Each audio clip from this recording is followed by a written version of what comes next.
O Livro dos Espíritos, Allan Kardec. A legitimidade do livro. Ao publicar a Gênese em 1868, Kardec pôde acentuar que o Livro dos Espíritos, lançado 10 anos antes, continuava tão sólido como então. Nenhum dos seus princípios fundamentais havia sido abalado pela experiência. Todos permaneciam em pé. Hoje, 100 anos depois, se ainda vivesse entre nós, o codificador poderia dizer o mesmo. E isso num século em que o mundo se transformou de maneira vertiginosa, em que a chamada ciência positiva foi revirada de ponta a ponta, em que as concepções filosóficas sofreram tremendos impactos.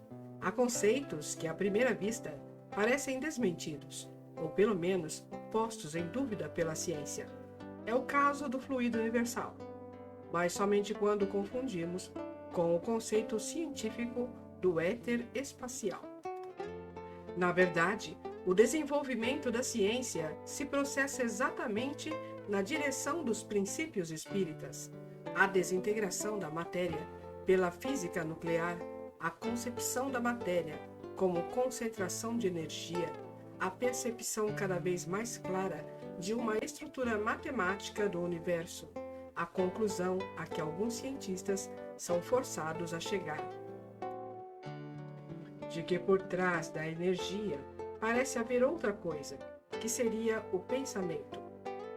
Tudo isso nos mostra que Kardec tinha razão ao proclamar que nem Deus, nem a religião verdadeira, nem, portanto, o Espiritismo tinham nada a perder com o avanço da ciência. Pelo contrário, só tem a ganhar, como os fatos demonstram dia a dia. Essa segurança dos princípios espíritas decorre da legitimidade da fonte espiritual deste livro, da pureza dos seus meios de transmissão mediúnica, da precisão do método kardeciano.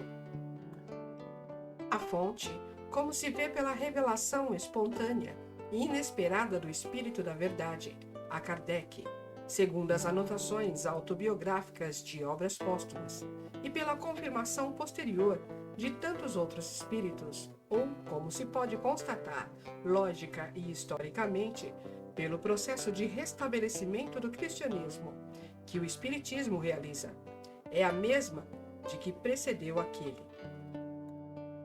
Não é Kardec, nem este ou aquele espírito em particular, nem um grupo de homens, mas toda a falange do Espírito da Verdade, enviada à Terra em cumprimento da promessa de Jesus, a fonte espiritual de O Livro dos Espíritos. Quanto aos meios mediúnicos de transmissão, correspondiam à pureza da fonte. As médiuns que serviram a este trabalho foram duas meninas, Caroline e Julie Baudin, de 16 e 14 anos, respectivamente, a que mais tarde se juntaria outra menina, a senhorita Jafé, no processo de revisão do livro. As reuniões se realizavam na casa da família Baudin, na intimidade do lar, entre pessoas amigas, e as respostas dos espíritos eram transmitidas por meio da cesta de bico, a que se adaptava um lápis. As meninas punham as mãos sobre a cesta e esta se movimentava, escrevendo as mensagens, com absoluta impossibilidade de ação dos médiuns na escrita. Mais tarde, seguindo instruções dos próprios espíritos, Kardec submete o livro ao controle de outros médiuns, mas todos escolhidos criteriosamente. Além disso, as respostas dos espíritos eram confrontadas com as comunicações obtidas em outros grupos, em obediência ao princípio da universalidade das revelações que veremos a seguir.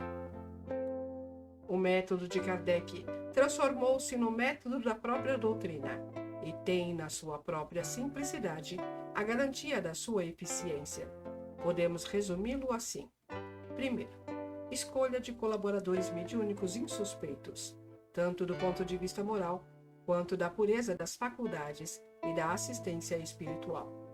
Segundo, análise rigorosa das comunicações, do ponto de vista lógico, bem como do seu confronto com as verdades científicas demonstradas, pondo-se de lado tudo aquilo que não possa ser logicamente justificado.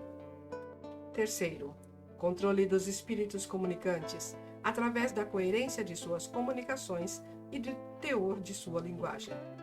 Quarto, consenso universal, ou seja, concordância de várias comunicações dadas por médiuns diferentes, ao mesmo tempo e em vários lugares, sobre o mesmo assunto. Armado desses princípios, escudado rigorosamente nesse critério, Kardec pôde realizar a difícil tarefa de reunir a série de informações que lhe permitiram organizar este livro. Interessante lembrar que esse mesmo critério, em parte, havia sido ensinado por João, em sua primeira epístola, capítulo 4, versículo 1, bem como pelo apóstolo Paulo, em sua primeira epístola aos Coríntios. As raízes do método kardeciano estão no Novo Testamento. Não se pode confundir, porém, o método doutrinário com os métodos de investigação científica dos fenômenos espíritas. No trato mediúnico, a premissa da existência do espírito e da possibilidade da comunicação já está firmada. O que importa é o controle da legitimidade da comunicação. Na pesquisa científica, tudo ainda está para ser descoberto e provado. As investigações científicas podem variar infinitamente de processos e métodos de acordo com os investigadores. As sessões mediúnicas não podem fugir ao método kardeciano, que se comprovou na prática há um século o único realmente eficiente e que procede, como vimos, das reuniões mediúnicas da era apostólica. Problemas secundários, como da assinatura de certas comunicações por nomes célebres, são explicados por Kardec na introdução ao estudo da doutrina espírita, capítulos 11 e 12, para os quais remetemos o leitor interessado. Algumas pessoas perguntam por que motivo Kardec não ocultou os nomes que subscrevem os prolegômenos, publicando apenas a mensagem, como fez com a maioria das respostas deste livro. Essas assinaturas, segundo dizem, afastam da obra muitos leitores que a consideram mistificação grosseira. A explicação está na sinceridade de Kardec e na sua fidelidade aos espíritos que lhe revelaram a doutrina. Ocultar-lhes os nomes seria deixar uma possibilidade de lhe atribuírem a obra, e ele sempre fez questão de precisar que não passava de um colaborador dos autores espirituais. Além disso, suas explicações a respeito são absolutamente claras para todos os que estão aptos a compreender o fenômeno espírita em sua plenitude.